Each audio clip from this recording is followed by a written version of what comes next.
Bien, ya, señoritas, señores, después hacen sus arreglos. Bien, retomando el tema. Eh, el corazón entonces funciona según el volumen de sangre que le llega y hay usted una contracción creando una gradiente de presión con lo cual impulsa la sangre. ¿Listo? Entonces, hacemos una relación entre el volumen que llega al corazón y la fuerza que hace. Ahora, podemos evaluarlo eso de varias formas y, digamos, porque no podemos invadir al corazón para estar midiendo volumen, ni tampoco podemos medir la cantidad de sangre que sale. Se puede hacer experimentalmente, y de hecho se ha hecho, ¿no? Pero en la práctica no se hace eso, ¿no? Pero sí se puede, digamos, tener o manejar ciertos valores que representan. El volumen ventricular, por ejemplo, podemos estarlo manejando según el volumen telediastólico, ¿cierto? Según eso. Y la fuerza de contracción lo podemos medir no por la cantidad de sangre que sale, pero sí por la fuerza, y la fuerza la podemos medir en presión. Eso sí se puede hacer. Se puede medir la presión, ¿no? Entonces, esto para estudiar la fuerza que hace el músculo cardíaco, ¿no? Cuando es llenado por la sangre. Distensión. Ahora bien, el músculo cardíaco, como cualquier otro músculo, la fuerza que desarrolla depende de la distensión que pueda hacer, ¿no? Por decir, mientras el músculo esté distendido, o sea, jalado, se va a contraer y va a hacer más fuerza, ¿no? Algo así. Si nosotros tenemos el antebrazo en esta posición, entonces el músculo está distendido, tiene tono, y cuando se le ordena contraerse, jala y hace fuerza. Mientras más distendido esté, está más tenso, hace más fuerza. Lo mismo es el corazón. Si el corazón con el llenado se distiende, entonces hace tensión el músculo y luego hace una fuerza de contracción, ¿no? Hace la contractilidad. Y esto es lo que estudió Frank Starling. En realidad son dos autores, ¿no? Y entonces se estudia lo que es el estiramiento del músculo cardíaco y la fuerza que desarrolla. No es sino entonces los cambios de contractilidad del corazón que varían en función a la tensión activa del músculo. Entonces, es una propiedad del corazón que le permite adaptarse a las variaciones del retorno venoso. El retorno venoso es el que lo distiende porque es el llenado ventricular. Entonces, a mayor distensión, mayor fuerza, ¿no? De esa manera trabaja el corazón y se establece esta relación entre volumen y fuerza, medido en presión. Y vendría a ser esta relación. Si aumenta volumen, aumenta fuerza, aumenta presión. Y esa es la famosa ley de Starling, ¿no? El aumento del volumen ventricular causa un aumento de la cantidad de sangre que se expulsa medido en gasto cardíaco, de manera exponencial. Es lo mismo, acá está el volumen ventricular, pero en vez de medirlo en presión, se puede medir en cantidad de sangre que sale, y eso nosotros lo definimos como gasto cardíaco, cantidad de sangre que sale en un minuto. Entonces, cuanto más se distiende el músculo cardíaco durante un llenado, mayor es la fuerza de contracción y entonces es mayor la cantidad de sangre que bombea el corazón. Es lo mismo, es la misma curva de Frank Starling, solo que nos sirve esta vez más bien para determinar gasto cardíaco. ¿Y qué es gasto cardíaco? La cantidad de sangre que envía el corazón, que eso es al final nos interesa.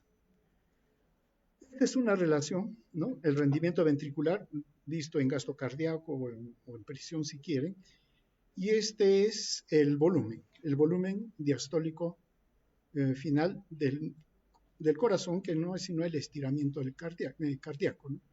Aquí sería la curva normal.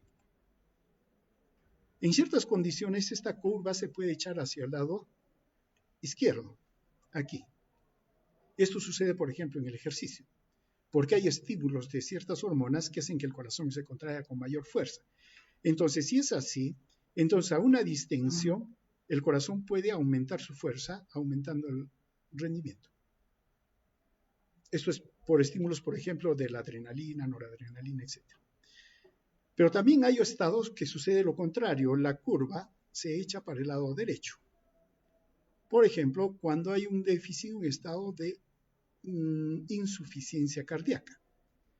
El corazón no hace la suficiente cantidad se estira, ¿cierto? Pero no puede hacer la suficiente cantidad de fuerza para enviar la sangre. Entonces su rendimiento baja. Ese es el caso de una insuficiencia cardíaca. Esta curva también se echa un poco a la derecha, también por cuestiones de control. Por ejemplo, ¿quién haría eso? El sistema parasimpático, que enlentece y disminuye la actividad del corazón. Esta curva la echa hacia el lado derecho, pero claro, no a este punto, ¿no? Y y el sistema simpático lo desplaza hacia el lado izquierdo, ¿no? Entonces está jugando aquí esta relación entre el estiramiento del músculo cardíaco, el llenado ventricular y el rendimiento. En buena cuenta, el rendimiento del corazón depende de su llenado. Si aumenta el llenado, su rendimiento también va a aumentar. Y si disminuye el llenado, también su rendimiento va a disminuir. ¿Y eso por qué? Por estiramiento del músculo cardíaco. Y eso es contractilidad. Muy bien. Entonces, teniendo en cuenta esto, hay dos condiciones que determinan la actividad del corazón. Una es la precarga y la otra es la poscarga. ¿A qué decimos precarga? Es a la fuerza que tiene o que va a desarrollar el músculo cardíaco al final de la diástole. El corazón se llenó, hace una tensión, una fuerza. Es como cuando llenamos el globo de estos para jugar carnavales, lo llenamos, ¿no es cierto? El globo está lleno, ¿cierto? Pero tiene una tensión. Ese es precarga. Es la tensión. ¿Está definido por la cantidad de sangre que le llega? Sí, pero la cantidad de sangre que le llega no es la precarga, es la tensión. Es tensión de la pared muscular del miocardio que tiene al final de la diástole, está distendido. Esa es la precarga. Ahora, está determinado por tres factores. Claro, el tamaño del corazón o del ventrículo al final de la diástole, o sea, cuánto se distendió, ¿no es cierto? Y esto está determinado por la compliance, o sea, la capacidad que tiene el músculo cardíaco de distenderse, ¿no? Y que también depende del pericardio, porque el pericardio es un límite donde el corazón no puede distenderse más, ¿no? Entonces, depende de cuán, digamos, de esa facilidad, le llamamos compliance, para que se pueda llenar. Si no tiene esa capacidad, digamos, eso es un tejido rígido, hace más tensión. Eso puede suceder, por ejemplo, en algunos corazones hipertróficos, ¿no? Que, claro, la pared del músculo es más grueso, pero es más duro. Entonces no puede distenderse fácilmente. El otro factor tiene que ver con la presión de llenado diastólica final. Aquí sí depende de la cantidad de sangre que le llegue. ¿Cuánta cantidad de sangre le llega al corazón? ¿No? Entonces depende del volumen sanguíneo total. Nosotros tenemos una cantidad de volumen. ¿Cuánto es estimado? 5 litros se dice, ¿no? Pero también lo mismo, ¿no? Es para un varón de 1,70 m con 70 kilogramos de peso que vive en el mar. La pregunta es, ¿cuánto tendremos nosotros de volumen sanguíneo total cada uno? Y se puede calcular entre 70 a 80 centímetros cúbicos por kilogramo de peso. Cada uno sabe su peso. Ya puede estar calculando cuánto de volumen sanguíneo puede tener. ¿Listo? Muy bien. De ese volumen, nosotros podemos perder 10% y el sistema circulatorio lo compensa. Podemos estar bien. Por eso es que también podemos donar sangre. No hay problema, ¿no? Entonces, cada uno ya sabe también cuánto puede donar de sangre o cuánto de sangre puede perder. Pasado ese límite, ya el sistema no lo compensa y, bueno, baja la presión, baja todo, se desmaya y todo lo demás, ¿no es cierto? Pero al corazón, ¿qué le está pasando? Que como ha habido una disminución del volumen sanguíneo, no le llega la suficiente cantidad y por lo tanto no llena. Y el corazón, claro, va a tratar de compensar taquicardia y todo lo demás, pero no logra aumentar presión y ahí es donde la persona se desmaya y todo lo demás, ¿no? Si es que eso fuera el caso. Ahora, también depende de la distribución del volumen sanguíneo. Por lo pronto, hay una cantidad de sangre que está en los vasos de resistencia, en las arterias, y hay una cantidad de sangre que está en las venas, capacitancia, vasos de capacitancia, y hay una cantidad que está en capilares. Es más lo que hay en venas, ciertamente, ¿no? Mucho más que en arterias y capilares, ¿no? Depende de la contracción auricular, sí, porque dijimos que ese es el final, que le hace que se llene el corazón, ¿no? Al final de la diástole. Entonces, si hay una alteración a nivel de la aurícula, también eso le puede estar afectando al llenado del corazón. La compliance venosa, eso no es sino la capacidad que tienen las venas de contener sangre. ¿No? Ellas tienen una gran compliance, o sea, por ejemplo, ¿por qué podemos soportar la pérdida de un 10% de volumen sanguíneo? Porque las venas se contraen. Ellos lo pueden hacer. Las arterias no pueden hacer nada. Los capilares tampoco. Las venas son las que hacen eso. Ha disminuido el volumen, entonces ellos se contraen, entonces hay una venoconstricción y mantiene la relación continente-contenido. Si no, el continente sería grande y el contenido baja. Entonces, depende entonces de la compliance venosa, si está o no, digamos, relajado, etc., ¿no? La resistencia periférica total. Cuando sale la sangre, las arterias le hacen resistencia, ¿no? Por eso son los vasos de resistencia. Pero si hicieran una vasodilatación, entonces más sangre puede llegar allí, más sangre va a quedar allí y menos sangre va a ir por las venas. Y entonces disminuye volumen sanguíneo que regresa al corazón, ¿no? Y bueno, finalmente el retorno venoso, ¿no? Que es la cantidad de sangre que llega al corazón. Entonces, esto determina la cantidad de volumen, el llenado ventricular al final de la diástole. Y el otro factor es el grosor del miocardio, de la pared del miocardio.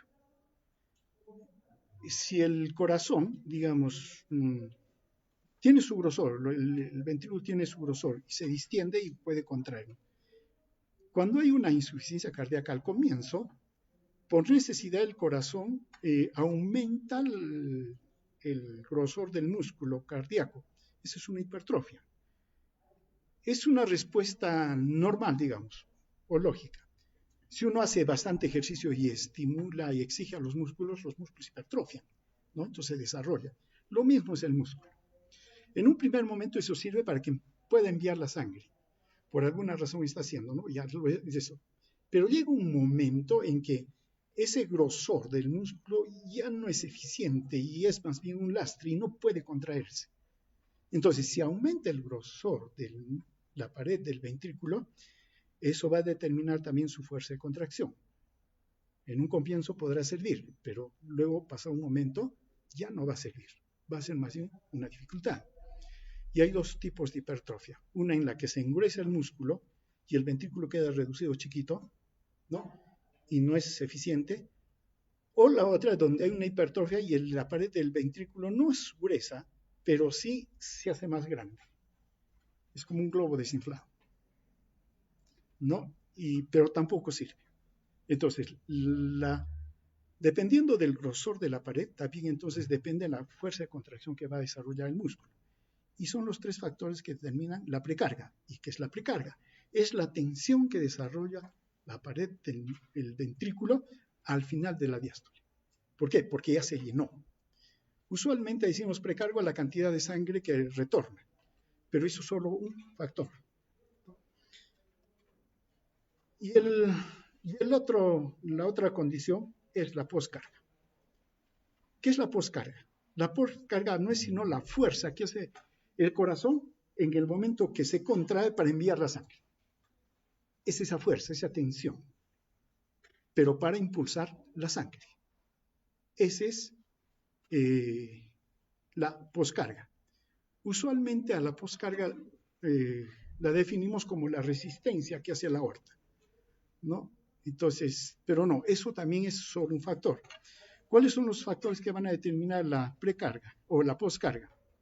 El tamaño del ventrículo, tal cual lo habíamos visto para la precarga, ¿no? El tamaño diastólico final, la presión sistólica ventricular, o sea, la fuerza que puede hacer el ventrículo, y eso depende de la resistencia de salida que le hace la sangre al corazón. El corazón quiere enviar la sangre, pero la columna de sangre que está en la aorta le hace resistencia. Esa resistencia se llama impedancia. Claro que también le hace resistencia el orificio de la aorta. Si el orificio de la aorta se vuelve estrecho, va a haber más resistencia. O si se agranda, va a haber ciertamente menos resistencia.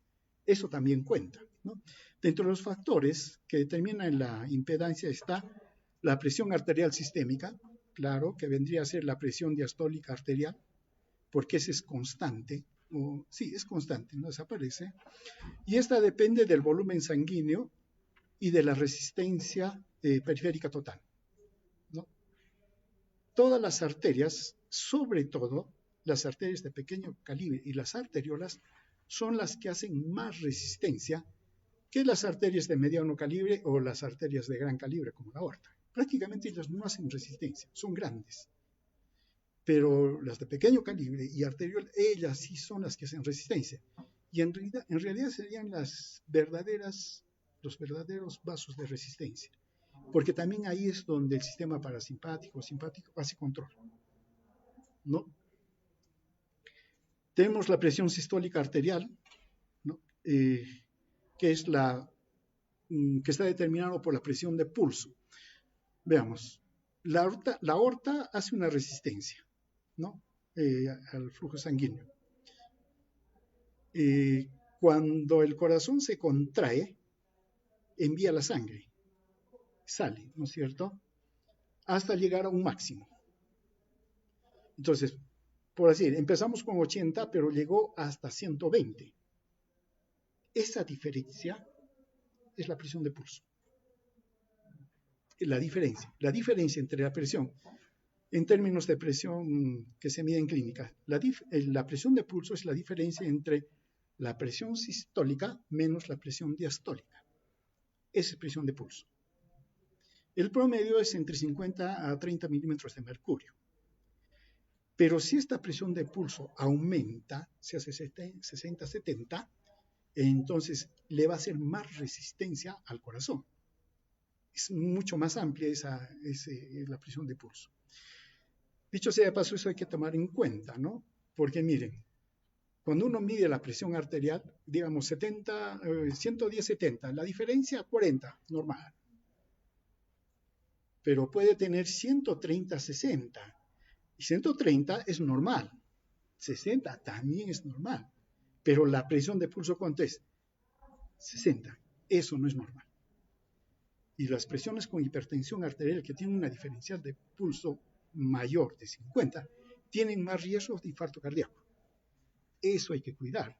A veces no nos fijamos en ese factor. Presión sistólica 130, normal, porque debe ser menos de 140. Presión diastólica está en 60, normal. Y ya pues está normal. No, hay que mirar la diferencia de presión, que es la presión de pulso. Y la otra es la confianza de las arterias al volumen, ¿no? Al volumen sanguíneo que está saliendo o a la fracción de eyección que se está dando, que está saliendo del corazón en el momento que se contrae. Ahora bien, también tiene que ver la resistencia al flujo sanguíneo, ¿no? Que tiene que ver con la resistencia de la válvula, de las válvulas, como mencionamos, la aorta, por ejemplo, en el caso de los pulmones también, en la arteria pulmonar, ¿no? Y luego está la pared del músculo cardíaco, el grosor, ¿no?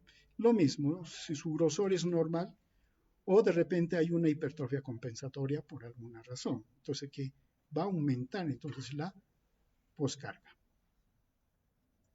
Listo, entonces, finalmente lo que nos interesa es la cantidad de sangre que envía el corazón y eso es su función, ¿no?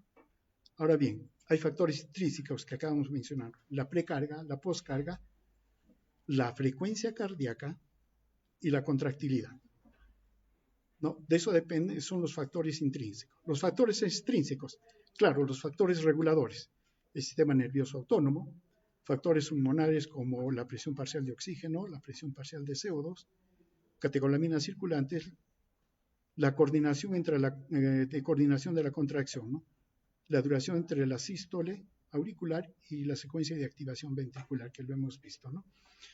Esto lo vamos a ver sobre todo cuando se haga los controles, pero estamos aquí. Miren, ¿de qué determina entonces la función cardíaca? De la precarga, de la poscarga, la frecuencia cardíaca y la contractilidad. Porque cuando hemos hablado precarga, poscarga, estamos hablando de la cantidad de sangre que envía el corazón por la arteria, ¿no es cierto? Estamos hablando del lado izquierdo nada más, ¿no? Entonces aquí juega todo lo que estamos mencionando. Pero el corazón es el que hace la fuerza, su contracción. Y obviamente la frecuencia. Veamos. Esta es la frecuencia cardíaca, ¿no? Está determinado por el control, la inervación autónoma y por algunas hormonas. Esto determina la frecuencia cardíaca.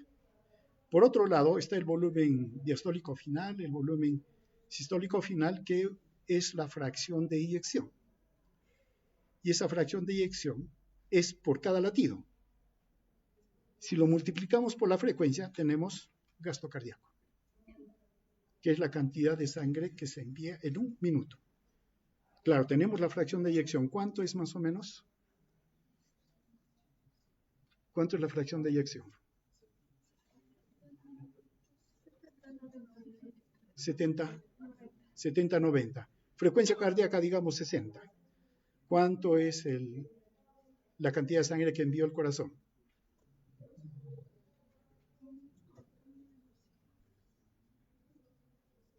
Ese es gasto cardíaco. ¿Y qué es el gasto cardíaco? La cantidad de sangre que envía el corazón en un minuto. Que más o menos es el volumen de sangre que cada uno tiene en condiciones de reposo. Más o menos, ¿no? Por eso uno se guía por ese dato. Veamos ahora. Estamos acá, a la precarga, a la poscarga, a la contractilidad. Ese es volumen sistólico. Volumen sistólico o fracción de eyección. Es igual. ¿Listo? Pero eso depende de la frecuencia cardíaca. Y eso nos da gasto cardíaco. Listo, ya tenemos gasto cardíaco. Pero la cantidad de, ¿qué se llama? La cantidad de sangre que sale está en relación a la resistencia periférica. Si combinamos los dos, nos define presión arterial. Es presión arterial. ¿Y qué es presión arterial? La presión arterial es la fuerza con que el corazón envía la sangre, sí, pero está determinado por dos factores. El flujo, que vendría a ser gasto cardíaco, y la resistencia periférica, la resistencia de los vasos de resistencia. Esta formulita es la que tienen que aprenderse de hoy en día. Y los factores que la determinan. Ahora, tenemos presión arterial. La presión arterial es medida, registrada, censada por los receptores. Y hay dos tipos, ¿no? Los receptores de alta presión y las de baja presión. Por el momento nos vamos los de alta presión, que son los receptores de presión carotídeo y aórtico. Medido es la presión, ¿no? y lo envían a los centros vasomotores del sistema nervioso, al bulbo, que está a nivel del bulbo cardíaco o del bulbo raquídeo, ¿no? Y este centro vasomotor es que va a hacer control, por ejemplo, a nivel del retorno venoso, ¿no? Va a controlar la frecuencia cardíaca, ¿no? Y a través de estos controles va a determinar gasto cardíaco.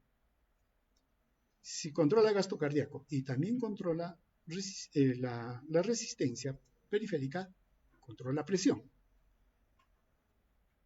Y ese es el modo en cual el sistema circulatorio se controla. El sistema circulatorio se controla por presión, no por volumen. No hay manera, el sistema nuestro no tiene manera de medir cuánto es el gasto cardíaco. No tiene, ¿no? Pero dice, si se mantiene una buena presión, la sangre va a llegar a todo sitio. Eso es lo que piensa el control del sistema circulatorio, y por lo tanto hay que mantener presión. Eso es lo que hace. Entonces, ¿qué va a cuidar los sistemas de control del sistema circulatorio? Van a controlar presión. Es lo que van a controlar. Y controlando presión, entonces, sí, para controlar la presión, ¿con qué van a jugar? Con la precarga, con la poscarga, con los factores que hemos mencionado que son determinados, con la contractilidad para determinar volumen sistólico o fracción de eyección. Controlarán también la frecuencia cardíaca para controlar el gasto cardíaco y con la resistencia controlan presión.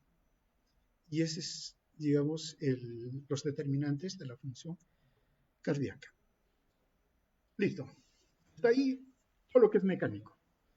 Ahora nos vamos a lo que es eléctrico. ¿Alguna pregunta hasta aquí?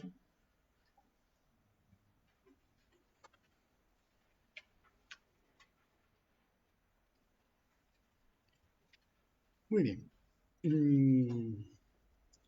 Todos esos eventos que se suceden en el corazón que hemos mencionado deben estar bajo control y deben realizarse en un orden, ¿no? La contracción auricular primero y luego la contracción del ventrículo y todo lo demás. Debe haber un orden y alguien tiene que controlarlo. El corazón tiene su propio sistema, un tejido especializado tanto de excitación como de conducción. Y harto ya los conocemos, ¿no? Está el nodo sinusal, nodo auriculoventricular, haz de His y las fibras de Purkinje. Ahora, todo el corazón es un órgano bien sensible hablando eléctricamente. Es excitable.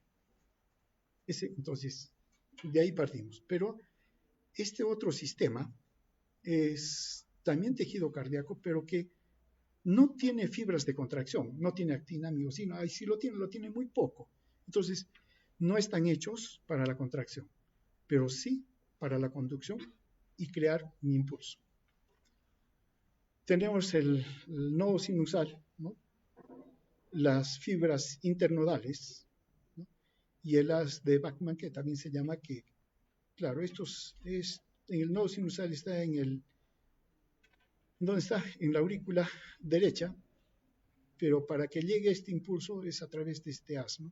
Haz de Bachmann, para la aurícula izquierda, ¿no? Eso es para ese lado. Y para abajo, más bien, están las fibras internodales que llegan al nodo auriculoventricular, y ahí se origina el haz de His y todo lo demás, ¿no? Entonces, bien, como dijimos, en el corazón hay dos tipos de fibras cardíacas. Las contráctiles, que es lo que hemos estado describiendo y todo, y bueno, su composición en actina, miocina, eso se los dejo a ustedes, no hay mucho problema. Y las células con actividad eléctrica, que vendrían a ser los marcapasos, ¿no? Entonces, en un ciclo cardíaco hay acontecimientos mecánicos y también hay acontecimientos eléctricos, ¿no? Ahora, ciertamente, los eventos eléctricos, la conducción eléctrica del corazón coordina los eventos mecánicos, por un lado. Y por otro lado, hay que considerar que el músculo cardíaco se comporta fisiológicamente como un sincicio. ¿Qué es un sincicio? Es un conjunto de células que se fusionan y al final como que resulta una sola célula pero con varios núcleos, ¿no? Ese es un sincicio. El músculo cardíaco, hablando estrictamente, no es un sincicio, pero se comporta fisiológicamente como un sincicio. Lo que implica, si a esta célula se le estimula, todas las demás son estimuladas. No, todas. Entonces, hay que tomar en cuenta esa condición también del músculo cardíaco. Como, bueno, ya mencionamos, ¿no? Los componentes, eso lo conocemos y veamos algunas cosas. Alguien tiene que mandar. Usualmente es el nodo sinusal. A diferencia del músculo cardíaco contráctil, las células del nodo marcapaso y específicamente las células marcapaso, que se les llama, tienen un potencial de reposo inestable, ¿no? Entonces, como es inestable, lentamente llegan a su punto de despolarización y se activan. Eso da lugar a que tengan un ritmo de descarga, digamos, que pueden realizarlo.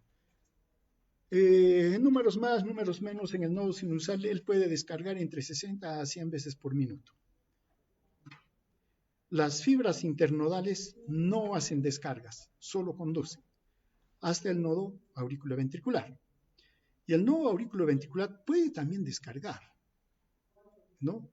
Pero su frecuencia de descarga es entre 40 a 50 veces por minuto, mucho menos que el del nodo sinusal. Por eso que el nodo, pero también tiene la particularidad el nodo auriculoventricular de obedecer, de conducir. Entonces, en realidad lo que hace el nódulo auriculoventricular es conducir la orden, el estímulo que vino del nodo sinusal. Pero él también lo puede hacer. Y luego sale del nodo sinusal el haz de His, ¿no? Con su rama derecha, rama izquierda, etc. También el haz de His puede desencadenar un estímulo, pero lo hace a una frecuencia entre 20 a 40 veces por minuto, mucho más baja. Para esto ya nosotros consideramos que es insuficiente y acá hay paro cardíaco. El haz de His no puede mantener la función cardíaca, no la puede. A pesar que puede desencadenar un estímulo, cierto, pero lo hace una frecuencia muy baja. El nodo sinusal, nodo auricular, lo pueden hacer, pero también es bajo y no siempre es suficiente. Entonces, en buena cuenta, el que origina el estímulo cardíaco es el nodo sinusal. Cualquier lugar donde se origine el estímulo cardíaco que no sea el nodo sinusal es considerado foco ectópico, patológico, cualquiera que sea. El único que debe dar la orden es el nodo sinusal. Puede que lo haga el nodo auriculoventricular, lo hará en menor, pero ya es un foco ectópico. El haz de His y aún cualquier fibra cardíaca, porque es excitable, puede hacerlo, sí, puede haber, y de hecho es, digamos, una de las causas de las arritmias. Está el nodo sinusal que sí está descargando bien, pero hay otro foco ectópico que también está descargando, y se suman en diferentes formas, y eso da lugar a arritmias cardíacas, ¿no?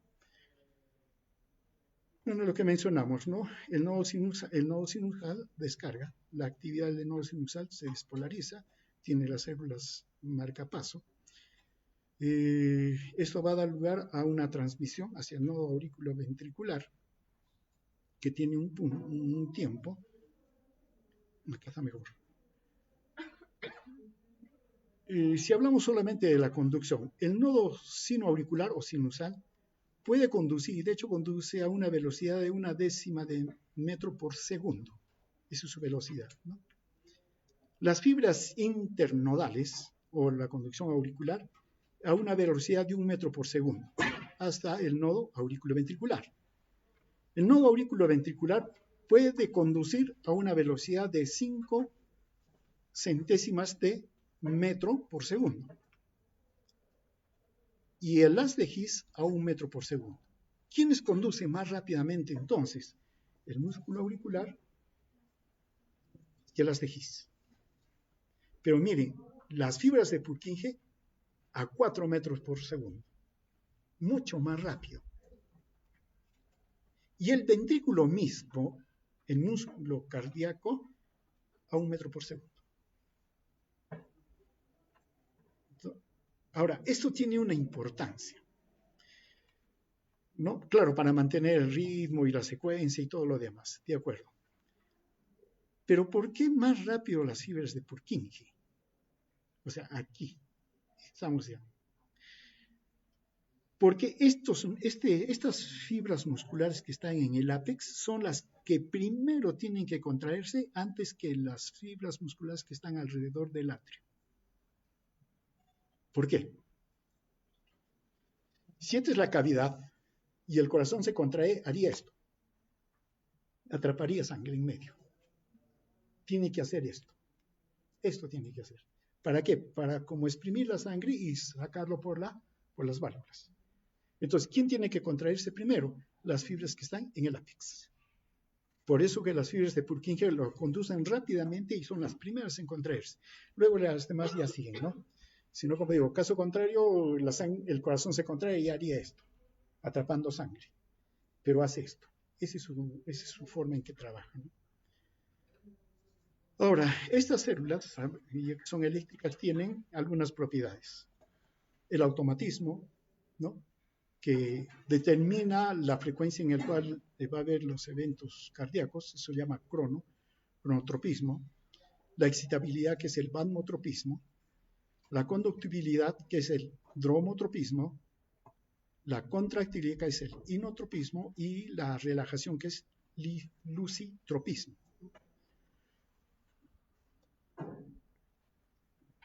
Este sistema de conducción, entonces, determina y explica la forma en que el corazón trabaja, ¿no?, su ritmo, ¿no?, asegura la coordinación de las contracciones auriculoventriculares, ¿no?, y de hecho pueden ser analizados desde la superficie. Y eso es lo que uno analiza con el EKG. ¿Qué es vasmotrofismo? Que el corazón es excitable, puede ser. Sí, el corazón puede ser estimulado, ¿no?, manteniendo un nivel umbral. El inotropismo puede contraerse bajo ciertos estímulos. Cronotropismo, la frecuencia con el cual, el dromotropismo, que es la velocidad de conducción, ¿no?, y el lucitropismo, que es la relajación del músculo bajo también ciertos estímulos. Entonces, redondeando nomás las ideas. Automatismo, la capacidad de generar su propio estímulo. Cronotropismo. Conductividad, capacidad de conducir los impulsos eléctricos. Dromotropismo. La capacidad tiene de excitabilidad, entonces de poder activarse bajo un estímulo. Vasmotropismo. La contractilidad, que es la capacidad de contraerse. Inotropismo. Y la capacidad de relajarse, que sí le da una cualidad de que en determinado momento no se va a, por más que se le estimule, no va a responder. Entonces es un periodo de refractariedad. Capacidad de no responder al estímulo, ¿no? Y ese es el lucitropismo. Muy bien. Como son eventos eléctricos, va a haber perfiles de potenciales eléctricos. Yendo en los extremos, el nodo sinusal tiene este perfil. Una fase de reposo que es inestable, una fase de despolarización, repolarización, de reposo que es inestable. Hasta el otro extremo, que está el músculo ventricular, que más bien es su su potencial de reposo es estable, una fase de despolarización que tiene, digamos, este perfil, hasta otra fase de reposo. Estos vendrían a ser los dos ejemplos extremos, ¿no? Y miren, en medio hay algunos tipos de fiebre. El nodo auriculoventricular, que sí dijimos que puede desencadenar un estímulo, porque también su potencial de reposo es inestable. Pero si comparamos con el nodo sinusal, la pendiente es menor, por eso descarga con menor frecuencia. Y esos serían los dos tipos de, digamos, de perfil eléctrico. El músculo cardíaco responde rápido al estímulo, por eso se llama células de la respuesta rápida. Rápido despolariza. Y aquí tenemos las células marcapaso, que son de células de respuesta lenta. Después de que llegó a su nivel umbral, miren, su despolarización es más inclinada. Responde lento, comparativamente con el músculo cardíaco. Veamos, en caso del nodo sinusal de las células marcapaso. Su potencial de reposo es de menos 60 milivoltios. Lentamente va disminuyendo su despolarización hasta que llega a su nivel umbral, donde se produce la despolarización. Luego viene la repolarización, ¿no? Llega luego hasta su nivel de reposo y nuevamente viene su potencial de reposo que es inestable y lentamente alcanza nuevamente su nivel umbral y así se va repitiendo. Entonces, esto da lugar a que esta fase de potencial de reposo o fase 4 de despolarización sea inestable y pueda desencadenar un impulso sin necesidad de que nadie lo estimule. Nadie. ¿Listo? Ahora bien, eventos que suceden aquí. ¿Por qué es inestable esta fase? Por dos razones. Una, los canales de potasio que tiene estas células lentamente se van cerrando. Y como se van cerrando, el potasio ya no sale, se va quedando. Y por lo tanto, el potencial de reposo se vuelve menos negativo, lentamente. Hasta que activan a los canales de calcio transitorios. Y esos canales de calcio se abren. Ingresa el calcio y eso lleva a la célula marcapaso al nivel umbral. La lleva allí. Hasta aquí ya lo lleva. ¿No? Una vez que se llega aquí, los que se van a abrir son los canales de calcio lentos. Acá están los transitorios, canales de calcio transitorios. Acá están los canales de calcio lentos. Y despolariza. En buena cuenta, la despolarización de la célula marcapaso no es por el sodio. ¿Por qué? Porque el potencial de reposo que tienen es menos 60 milivoltios. ¿Cuál es el potencial de activación del canal de sodio voltaje dependiente rápido? Está por menos 60. Entonces, supuestamente estaría abierto todo el tiempo. No funciona acá. Entonces, la despolarización corre por cuenta por el flujo de calcio. Para algunos autores, calcio-sodio. Si no me equivoco, Guyton habla de calcio-sodio o Gano. Uno de los dos habla de, ¿no? Hablan de ellos. Pero está metido acá el calcio. Una vez que sí se da la despolarización, lo que va a suceder es un aumento rápido de la permeabilidad del potasio. El potasio sale y eso hace que se repolarice. Y volvemos de nuevo, se cierran los canales de potasio, lentamente el potencial va disminuyendo el reposo hasta que por la disminución del flujo de potasio, se abren los canales de calcio transitorios hasta que se activan los canales de calcio lentos. Y viene la despolarización y así está jugando. Ese es el potencial de acción de las células marcapaso. Bien, aquí está lo que estamos mencionando, ¿no? Es diferente al de las células contráctiles, que su potencial de reposo sí es menos 90 milivoltios, ¿no? Y tiene una fase de despolarización que sí, corre por cuenta de los canales de sodio voltaje dependiente rápidos. ¿Por qué? Ellos sí se activan porque este estímulo que le llega a través de las fibras de conducción hace que se abra. La orden le llegó. Se activa el canal de sodio voltaje dependiente y tiene la despolarización. Viene una fase de cerrado que hace que se disminuya, una fase inicial de repolarización, que no es sino por la disminución del flujo de sodio que estaba saliendo, ahora se detuvo y eso hace que baje. Pero resulta que los canales de calcio transitorios se han activado. Y en vez de venir la repolarización, mantienen la despolarización. La mantienen. Y tenemos la fase de meseta o fase 2. Luego sí, el flujo de potasio que sí también se está dando, sale y ya viene la repolarización. Hasta la fase 4, que sí también es estable. Entonces, las células contráctiles solo se van a activar, ¿no? Van a tener su potencial de acción cuando la orden, el estímulo que viene a través de las fibras de conducción, le llega para activar al canal de sodio voltaje dependiente. Y tenemos, estos son los eventos, ¿no?, que se sucede en las células musculares cardíacas.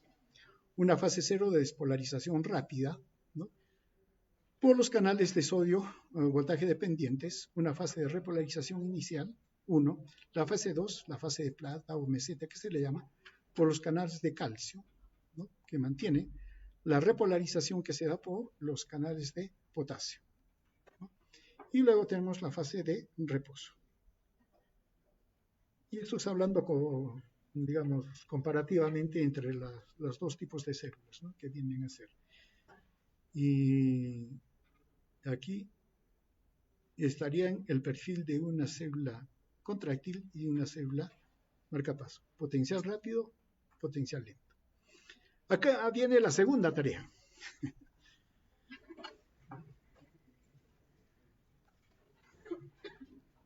Este perfil que estamos hablando lo van a poner acá. Lo van a poner acá. Sí, lo tienen que poner aquí, en estos eventos. Tanto de la célula marcapaso como de la célula contráctil. O sea, aquí van a colocar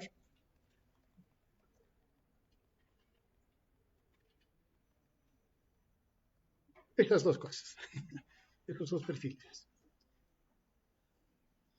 ¿Listo? Esa es la segunda tarea. ¿Cuál es la primera? El haz del lado derecho, ¿no? El ciclo que se llama volumen-presión del lado derecho, ¿no?, con todos sus datos. Y luego también toda esta distribución de presiones, volumen del lado derecho, y ahora esto que tienen que colocar en los dos, ¿no?, tanto el lado izquierdo como el lado derecho. ¿Listo? Muy bien. Entonces, seguimos adelante. ¿Cómo es que se controla, o por lo menos, cómo controla tanto el sistema simpático como parasimpático la frecuencia cardíaca, por ejemplo? El sistema simpático a nivel del corazón tiene receptores beta 1 que aumentan el AMP cíclico y eso incrementa la actividad de los canales de calcio activados por voltaje. No, en buena cuenta, como estos se activan más rápido, esta pendiente que depende del calcio, y como el calcio entra más rápido, se hace más pronunciada y por lo tanto descarga más rápido. Y ya se viene la contracción. Conclusión, disminuye el periodo de reposo, lo disminuye, y eso hace que aumente la frecuencia. Eso es lo que hace el sistema simpático. El parasimpático tiene receptores M2, más bien que inhiben a la adenil ciclasa. Disminuye el AMP cíclico, activa los canales de calcio inside, que son rectificadores hacia adentro, inhiben los canales de calcio activados por voltaje. Entonces, esta pendiente, como no fluye el calcio, la pendiente se hace menor. Entonces, este periodo se hace más largo. La frecuencia disminuye. Entonces, de esa manera, tanto el sistema simpático como parasimpático controlan frecuencia a nivel cardíaco. Y una cosita más, nada más. Este es el perfil de despolarización de la fibra cardíaca, muscular cardíaca. Si lo comparamos, este es el perfil de despolarización de una fibra muscular, esquelética, ¿no? Y acá está la cardíaca nuevamente, ¿no? ¿Por qué esa diferencia? En caso del músculo esquelético, hace la despolarización y puede venirle otro orden. Y entonces despolariza. Y viene otra vez más rápido, despolariza. ¿Y qué puede hacer el músculo cardíaco? Sumación, fenómeno de escalera. Si eso pasara con el músculo cardíaco, muertos. Muertos. Entonces, ¿qué es lo que hace? Hace de que este potencial de acción, su tiempo demore más, impidiendo que la fibra cardíaca sea estimulada y se contraiga. Le da tiempo a que se relaje. Entonces, cuando ya viene la otra orden, ya la encontró bajo y vuelve a contraerse. No hace sumación temporal. Esa es la razón por la cual tiene este perfil. La naturaleza es inteligente. Y listo. Bien. Ahora, lo único que nos queda es estudiar esos eventos eléctricos a través del EKG. Listo, y para eso ya nos vamos a la práctica. Listo. Preguntas.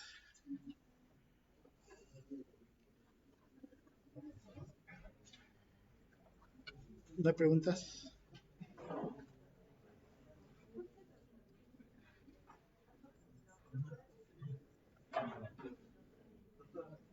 ¿Sí? Hasta la otra semana tienen.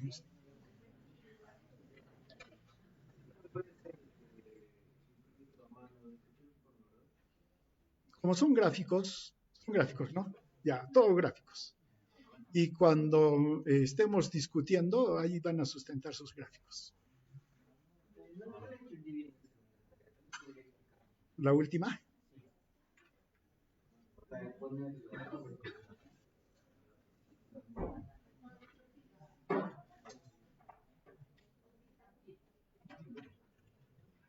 Ya, miren.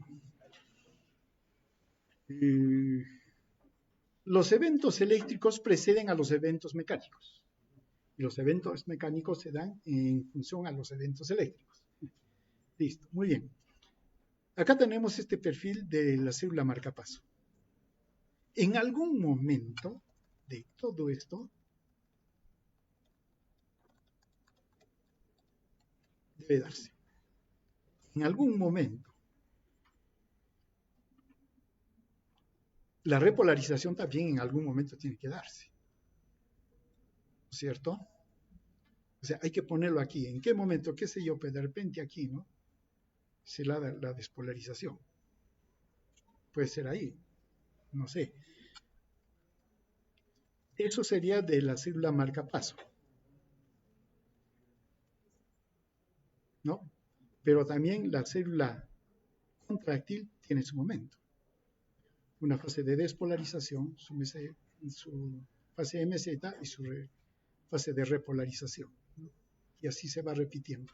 Este perfil también en algún momento de todos estos eventos será. ¿Listo? Si hacen eso, ya son cardiólogos, porque ya estarían manejando, claro, la parte mecánica, el sonido y los eventos eléctricos. Ya, pues. Listo.